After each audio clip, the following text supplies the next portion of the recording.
I mean, it could become very real, but that's not where we're at, right? Here we are, middle of May. We're not even 3 weeks into May.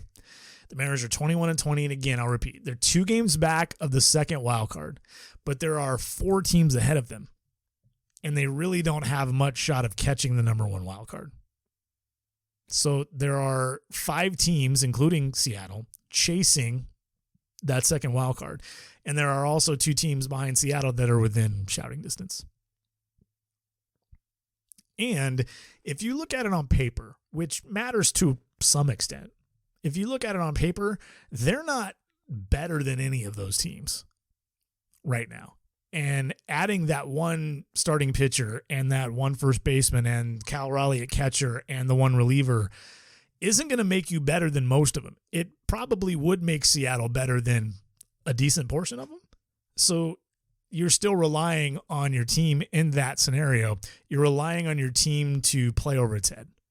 And you're relying on other teams to continue playing under their head or to start. It's a really tough sell for me to see Seattle getting aggressive and making impact deals for impact players this summer. But this is the first time in years the club has 3 upgrades down on the farm beyond the bullpen of the bench, Kelnick, Gilbert, Raleigh. It's the first time that we can sit here and say, hey, they're playing good enough ball that it's not inconceivable that in a month or 2, talking about paying full freight on a frontline player in the middle of the season might actually make some sense. I'd say it's been since at least 2014, when all they did was add questionable pieces like Kendrys Morales, who sat out and wasn't hitting, Krista Norfia, who's a platoon player, Austin Jackson, who he was a bit of an upgrade, but they were hoping he'd revert back to what he was 2 or 3 years prior to that.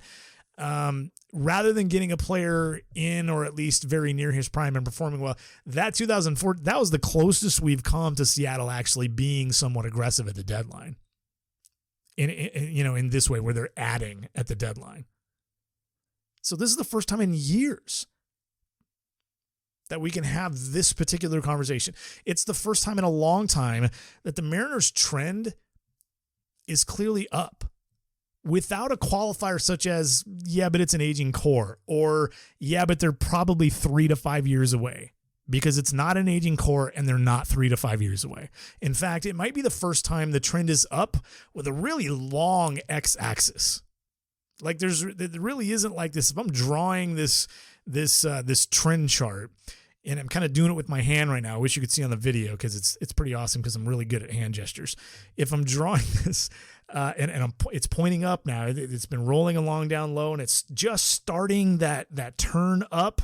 And we're only like just a little bit up that hill, but that hill, there really isn't a ceiling on that yet. But even if we draw one, it stays up there and rides across the page from left to right for an endless amount of time because what am I going to put? 7-year limit on it, a 10-year limit on it? That's completely off the page. That's in 7 years, no matter what happens the next 7 years, Jerry Dipoto is probably not going to be here at least not in the same role. No, almost they could win 2 World Series and Jerry Dipoto's like, I just want to be the president now. Like that's how far away that is. But what Dipoto has been building for 2.5 years now is kind of leaning back and staring up at the sky and starting to climb. And the 2021 season may ultimately end up being the watershed season in this rebuild. And to be honest, I thought it was going to be 2022 initially. I did not see it happening this year when it all started after the 2018 season. But when you wonder when is the time to decide whether, or not this year's club is worthy of significant additions, that time is not today. It is not now. It is not next week. And it's probably not in a month either. I think it's sometime around July 1. The competitive nature of the American League playoff picture right now should dictate this for the Mariners. When you're chasing 4 teams for the second wild card and 2 more are on your tail like that, you don't read the tea leaves. You just check the standings. Who cares what the tea leaves are telling you? The standings will tell you what you should be doing.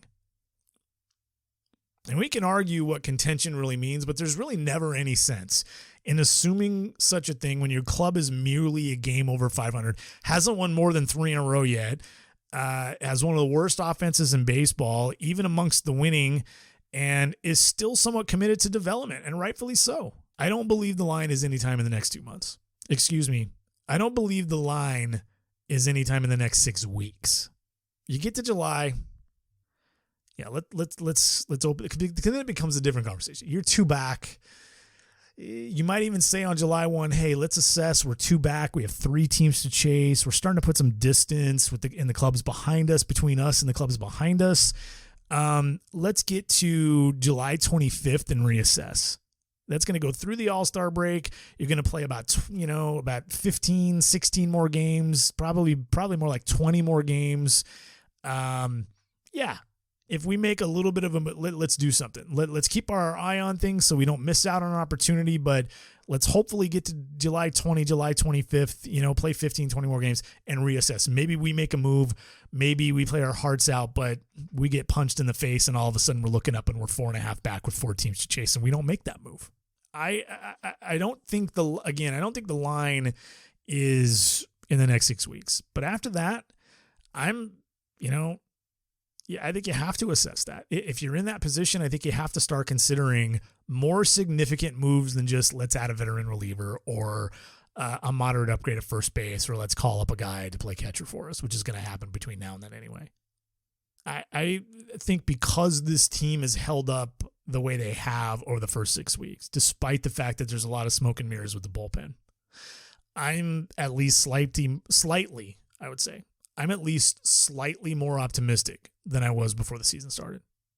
Again, I thought 73 to 78 wins. I still think that's the case, but some other teams are helping Seattle out here a little bit because 21-20 shouldn't put you in a playoff race, but they're not out of it right now. I just don't know that they're actually in it yet.